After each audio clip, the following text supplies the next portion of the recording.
আসসালামু আলাইকুম। আশা করি সবাই ভালো আছেন। ইন্টারিম পার্ট টু আপনারা হয়তো দেখেছেন। এখন আমি 3 নাম্বার পর্বে কিছু বিষয় নিয়ে আসলে আলোচনা করব।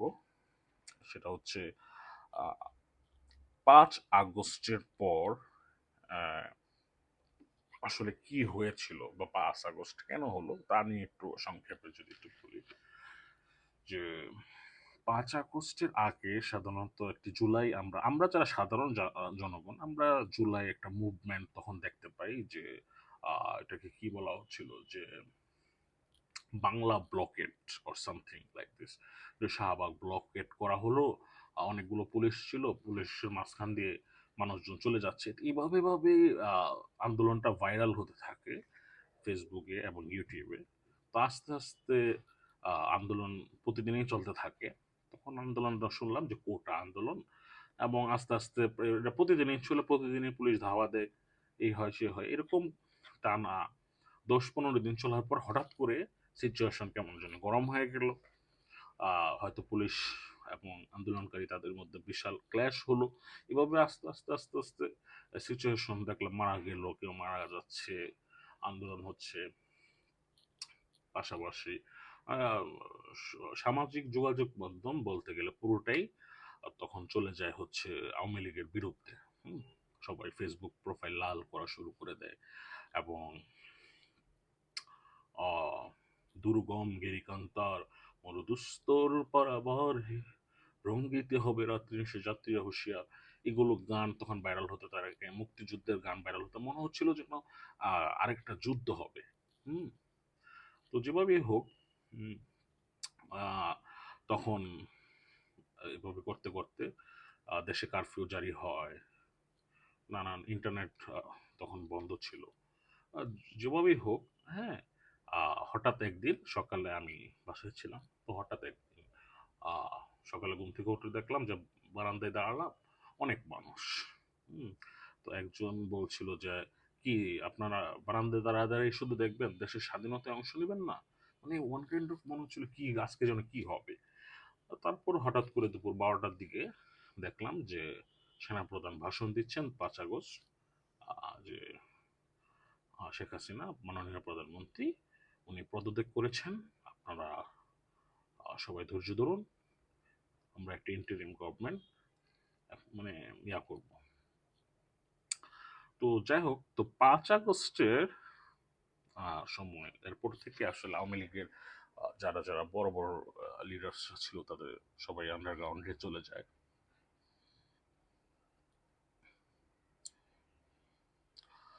তারপরে দেশে আওয়ামী লীগ যত অফিস ছিল, পুলিশের থানা, সবগুলো থানা থেকে পুলিশ আহ, মানে পালিয়ে যায়। বাংলাদেশের প্রত্যেকটা থানা থেকেই পুলিশ পালিয়ে যায়, এবং সকল থানা লুট হয় সেই সময়টাতে। গণভবনেও আহ, মানুষ হুমড়ি খেয়ে পড়ে। তারপরে সংসদ ভবনের ভিতরে ঢুকে যায়, এবং আরো যা আছে সরকারি বিভিন্ন প্রজেক্ট, এবং বঙ্গবন্ধুর শেখ মুজিবুর রহমানের যে মূর্তিগুলো ছিল সেগুলো সবগুলা ভেঙে ফেলা হয়। আর সাথে সাথে মুক্তিযোদ্ধাদের আহ, মূর্তি ভাঙা হয়, রবীন্দ্রনাথের মূর্তি ভাঙা হয়। মোট কথা, আহ, আওয়ামী লীগ যাদেরকে সাপোর্ট করেছে সবার মূর্তি ভাঙা হয়, এবং সকল স্থাপনা, আওয়ামী লীগের যত ব্যবসায়ী বা যারা আছে, এটা বলতে গেলে একটা আওয়ামী লীগের উপর যে তাদের একটা ক্ষোভ ছিল সেটার বহিঃপ্রকাশ। এত কিছু কেন হলো, এটা আসলে কয়েকদিন পর যখন সেপ্টেম্বরে ডক্টর ইউনূস আসলেন ক্ষমতায়, তারপরে উনি আমেরিকায় গিয়ে বললেন যে এটা নাকি তাদের একটা প্রি প্ল্যান ছিল, এবং এটা মেটিকুলাস ডিজাইনের একটা আন্দোলন হলো। এতে করে আওয়ামী লীগকে তারা সুন্দর মতো ডিজাইন করে ওয়েল প্লেড ভাবে আওয়ামী লীগকে সরকার থেকে নামিয়েছে। এটা সরল সরল স্বীকারোক্তি, এবং এটা আপনার ভাইরাল জিনিস। হ্যাঁ। তো যাই হোক, আমি সংক্ষেপে আপনাদেরকে বিষয়টা হয়তো বলতে পেরেছি। আহ, তারপরে আসলে ৫ আগস্টের পর আসলে আওয়ামী লীগের সিচুয়েশনটা একটু দুর্বল হয়ে পড়ে, এবং আহ, আওয়ামী লীগের পেজ থেকে তখন আওয়ামী লীগ আসলে কথাবার্তা বলে মানুষজন, আওয়ামী লীগের মানুষজন, বাট রাস্তাঘাটে কোথাও আসলে আওয়ামী লীগকে দেখা যায়নি। তো এই সময় কিছু ঘটনা ঘটে যায়, যেমন আহ, যেমন আওয়ামী লীগ পেজ থেকে বলা হয় যে আওয়ামী লীগ বিভিন্ন রূপে ফিরে আসবে। তারপরে এনসিপি বলা বলি করলো যে আওয়ামী লীগ ইজ ফিনিশ, তাদের মুভমেন্ট হলে জিরো টলারেন্স দেখানো হবে, তাদের মুভমেন্ট হলেই তাদেরকে প্রতিহত করা হবে। তারপর একজন মহিলা, সে জয় বাংলা স্লোগান দিয়েছিল, এবং সেখানে মবের শিকার হয়। বাই দ্য ওয়ে, এই মব কিন্তু তখন একটা কালচারে পরিণত হলো। হ্যাঁ, ইউনুস শাসন আমলে, মানে ইউনুসকে তখন মানুষ একটা নাম দিয়েছে, সেটা হচ্ছে দ্য ফাদার অফ মবোক্রেসি, মানে মবস্টার বা মবের জনক। হ্যাঁ, father of mob justice, whatever it ইস।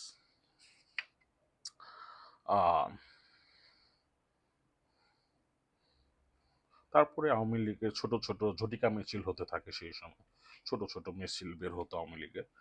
হ্যাঁ, মানে দেখা গেছে যে 1 মিনিট 2 মিনিটের জাস্ট একটা মিছিল, জয় বাংলা, সবাই জয় বাংলা, বাস ভিডিও করে জাস্ট ফেসবুকে আপলোড করে দিত, সবাই মাস্ক পরা থাকতো, ঝটিকা মিছিল হতো সেই সময়টাতে। তারপরে দেখা যায় যে আওয়ামী লীগের যে অফিস আছে সেটাতে বিএনপি নেতারা সামনে বসে থাকে, যাতে আওয়ামী লীগ না আসতে পারে। তারপরে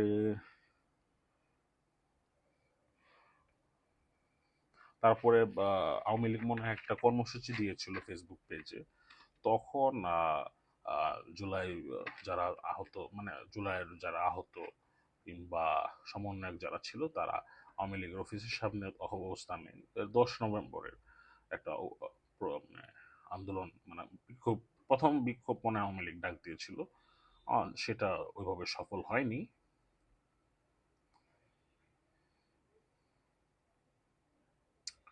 তারপরে একটা আওয়ামী লীগের অফিসিয়াল ফেসবুক পেজ থেকে জানানো হয় যে ডক্টর ইউনূসের বিরুদ্ধে তারা আন্তর্জাতিক আদালতে একটা কেস ফাইল করেছে। তারপর একটা জিনিস ওই সময় থেকেই, একটা জিনিস খুব ভাইরালে চলে আসে, কিছু কিছু মানুষ আহ, এটা বলা শুরু করে যে আগেই ভালো ছিলাম। মানে ডক্টর ইউনূসের যে দুঃশাসন, এটা এতটাই বাজে পর্যায়ে চলে গিয়েছিল যে মানুষ তখন আবার শেখ হাসিনা, মানে মোস্ট অফ দ্য পিপল অনলাইনে, হ্যাঁ, দেশে এত অনিয়ম, এত খুন খারাপি, ধর্ষণ, রাজধানী ডাকাতি, সমকামিতা, মানে হোয়াট এভার, সবকিছু, মাদক থেকে শুরু করে, মাদক ইভেন যেখানে গ্রামগঞ্জে দেখা গেলে যেত যে মানুষের মধ্যে একটা আহ, মানামান্যতা, ভদ্রতা আছে, সেখানে গ্রামের বাচ্চা বাচ্চা ছেলেরা মাদকের ডিলার হয়ে যায়। তো এগুলো ছিল একটা ভয়ঙ্কর দৃশ্য। তখন কিছু মানুষ বলা শুরু করছিল যে আমরা আগেই ভালো ছিলাম।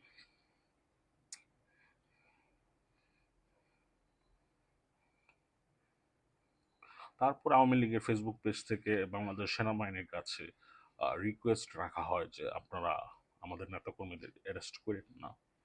হ্যাঁ, তারপর সজীব ওয়াজেদ জয় বলা বলেছিল একটা স্টেটমেন্ট যে 2024 নভেম্বর, 2024 10 নভেম্বর মনে হয় প্রথম কর্মসূচি আওয়ামী লীগ দিয়েছিল। তো সজীব ওয়াজেদ জয় বলেছিল এখান থেকে ইউনূসের ডাউনফল শুরু হয়েছে। যদিও ইউনূসের আহ, আম, নির্বাচন দিয়েই সে পদত্যাগ করেছে। হুম। তারপরে সব অনেক গার্মেন্টস ফ্যাক্টরি, শ্রমিক, তারা বেকার হয়ে যায়, গার্মেন্টস ফ্যাক্টরি বন্ধ হয়ে যায়। হুম। তারপরে আওয়ামী লীগের অফিসিয়াল ফেসবুক পেজ থেকে তখন বলা হয় যে যারা শ্রমিক ভাইয়ারা আছেন তারা আমাদের সাথে যোগ দিন আন্দোলনে। হ্যাঁ, যদিও সেটাও সফল হয়নি।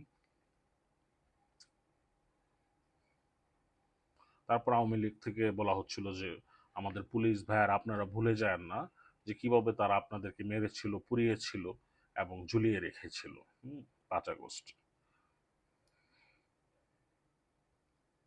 তারপরে আহ, ওই সময় থেকে দেখা গেছে যে শেখ হাসিনা কিছু অডিও রেকর্ডস ভাইরাল হতে থাকে, হ্যাঁ, ফাঁস হয় যেটা বলা হয়। হুম।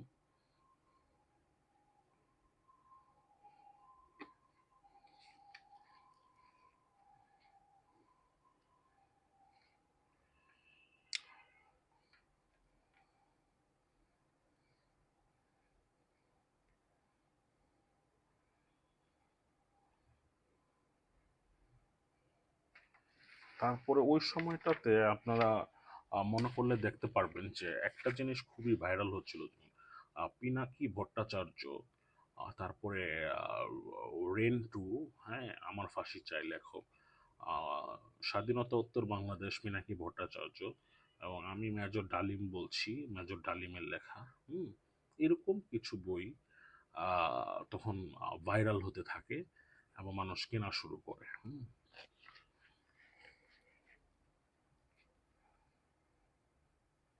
তারপরে গণভবনে কিছু মানুষ গিয়ে যায়, তো এগুলো ছবি, কিছু ছবি ভাইরাল হয়। যেমন আপনার কি বলে, ও মানে দেখা গেছে কিছু মানুষ নামাজ আদায় করছিল গণভবনে আপনার 5 আগস্ট। সেটা হচ্ছে মানে কিছু মানুষ তারা বলছিল যে আল্লাহর কাছে লাখো কোটি শুক্রিয়া যে এই সরকারের পতন হলো। হ্যাঁ, ফেসবুকে এই ছবিগুলো ভাইরাল হচ্ছিল।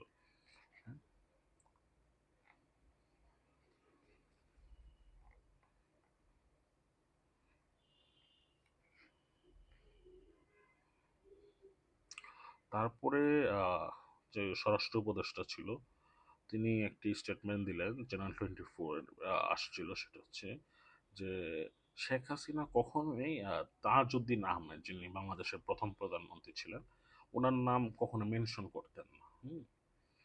আহ,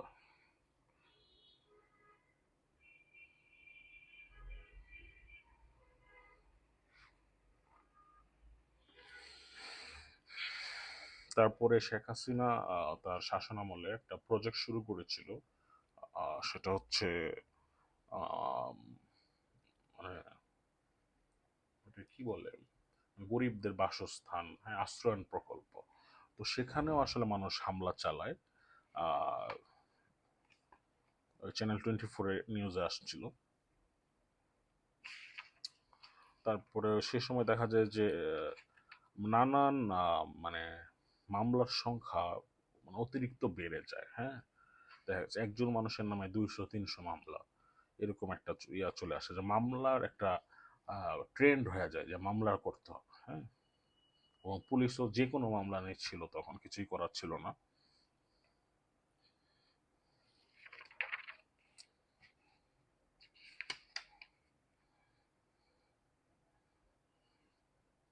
তারপরে যেমন রাস্তায় যদি একটা মহিলা হয়তো আওয়ামী লীগের জয় বাংলা স্লোগান দিয়েছিল, তো সেখানে একটি মেয়েকে প্রায় 50-60 জন পুরুষ মিলে আসলে মারছিল।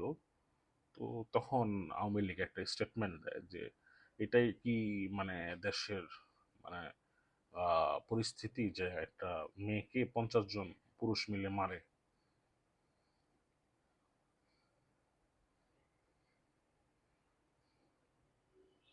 তারপরে আওয়ামী লীগ থেকে বলা হচ্ছিল যে জয় বাংলা স্লোগান নিয়ে এত সমস্যা হওয়ার মানে কথা না, কারণ জয় বাংলা তো এটা মুক্তিযুদ্ধের স্লোগান। তাদের ইয়া থেকে এটা আসে, হ্যাঁ।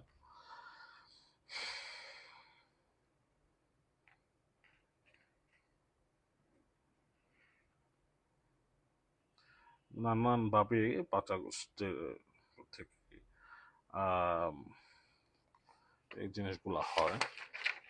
যেমন আহ, একটা জিনিস হয় সেটা হচ্ছে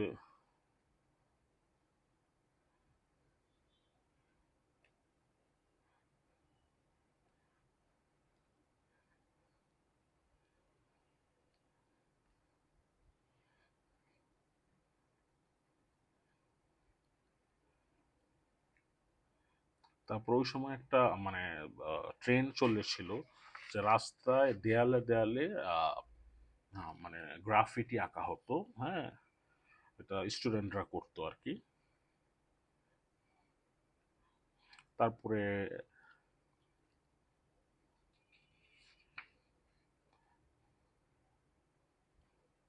ওই সময়টাতে আবু সাইদ, মুগ্ধ, যারা নিহত হয়েছিল তাদের নিয়ে অনেক মুভমেন্ট হচ্ছিল। তারপরে সে সময় দেখা গেছে যে মেট্রো ভবন, মেট্রো রেল, সেতু ভবনে আগুন দেওয়া হয়েছিল, মানে 5 আগস্টের হয়তো 2-3 দিন আগে। তারপরে সেই সময় যেহেতু পুলিশ আহ, আহ, ইয়াতে ছিল, পলাতক ছিল, সে সময় ট্রাফিক যে সিস্টেম দেশের, মানে আইন শৃঙ্খলা, এটা মূলত সমন্বয়ক বা যারা স্টুডেন্ট ছিল তারাই নিয়ন্ত্রণ করেছে। হ্যাঁ, তারপরে গণভবনে গিয়ে মানুষ গণভবনের যত খাবার দাবার সব লুটপাট, এসি, ফ্রিজ, টিভি, কাপড়, পর্দা, chair, table, glass, plate, luggage, what ever, মানে হোয়াট এভার ইন হাউস, একটা বাড়িতে যাই থাকে সবই মানে সেখান থেকে, এবং যে গরু, ছাগল, হাঁস, মুরগি, মাছ, এইচ অ্যান্ড এভরিথিং।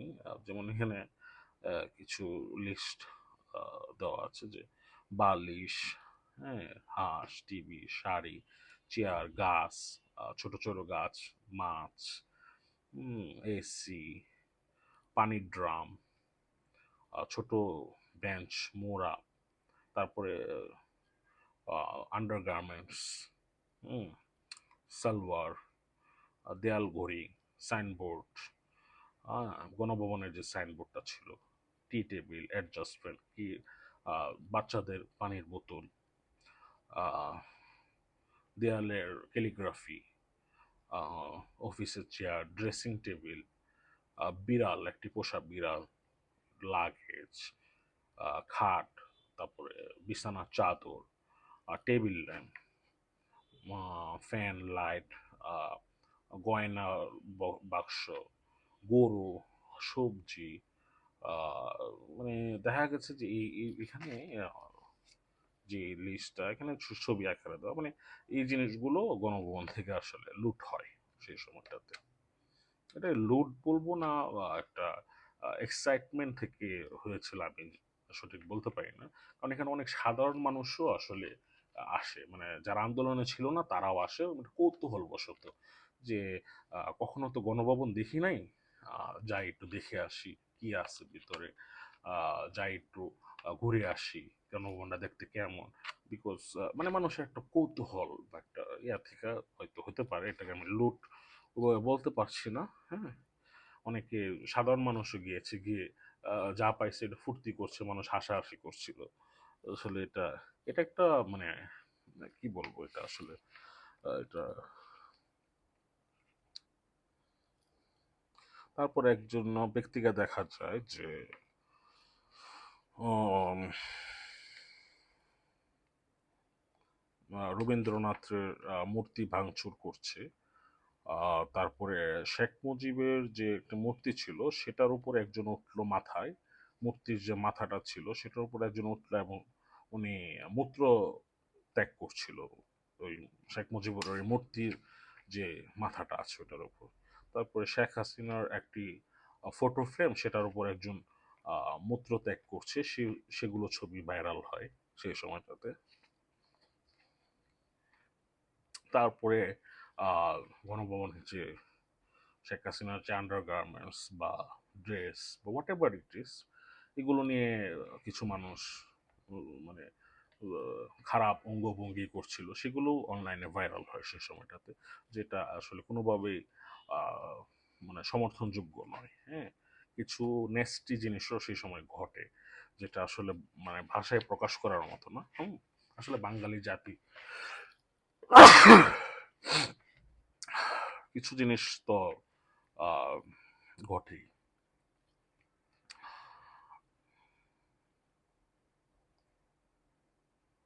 তারপর স্টার সিনেপ্লেক্স, ওইটাতেও নাকি লুট হয় শেষ মতো। তারপরে সংসদ ভবনের ভিতর মানুষজন যায়, যে সংসদ ভবনের যে এমপিরা যে টেবিলে মানে চেয়ারে বসে, সেই চেয়ারে মানুষ বসে, টেবিলের উপর পা উঠায়, টিকটক ভিডিও বানাচ্ছিল সিগারেট দিয়ে, তারপরে মানে মজা করছিল। হ্যাঁ, মনে হচ্ছিল যেন সংসদ সংসদ নাই। হ্যাঁ, এবং সেই সময় সংসদের ভিতর থেকে অনেক অনেক অস্ত্র লুটপাট হয়। এটা আসলে মানে অনেক কিছুই ঘটে আসলে এখন। আসলে এখানে আসলে একটা কি বলবো, আসলে এখানে সাধারণ মানুষজনও ছিল যারা কখনো আন্দোলনের সংগ্রামে ছিল না, তারাও ছিল, আবার যারা আন্দোলনকারী তারাও ছিল। তো একটা মিক্সড আপ হয়ে একটা সিচুয়েশন ঘটলো, এবং সাথে সাথে কিছু দুষ্ট চক্রও ছিল। এগুলো যখন সবকিছু যখন একটা মিক্সড আপ হলো, আন্দোলনকারী এক পাশ, সাধারণ মানুষ এক পাশ, আর আরেক পাশে দুষ্ট চক্র, তিনটা সংমিশ্রণে এই যে 5 আগস্ট এবং পরবর্তী সময় এটা ভয়াবহ রূপ আকার ধারণ করল। তো যদিও ডক্টর ইউনূস এরপরে ক্ষমতায় আসে, ক্ষমতা গ্রহণ করে, তো উনি চাইলে, যদি সদিচ্ছা থাকতো, উনি চাইলে পারতেন দেশের ভালো করতে, কিন্তু আমার মনে হয় না ওনার সদিচ্ছা ছিল। উনি, ওনাকে অনেকে একটা নাম দিয়েছিল, সেটি হচ্ছে বিশ্ব বাটপার। তো আমার মতো উনি সেই কাজটি করেছেন, যার কারণে আজকে বর্তমানে বাংলাদেশে খুব সমস্যা ফেস করতে হচ্ছে। Thank you.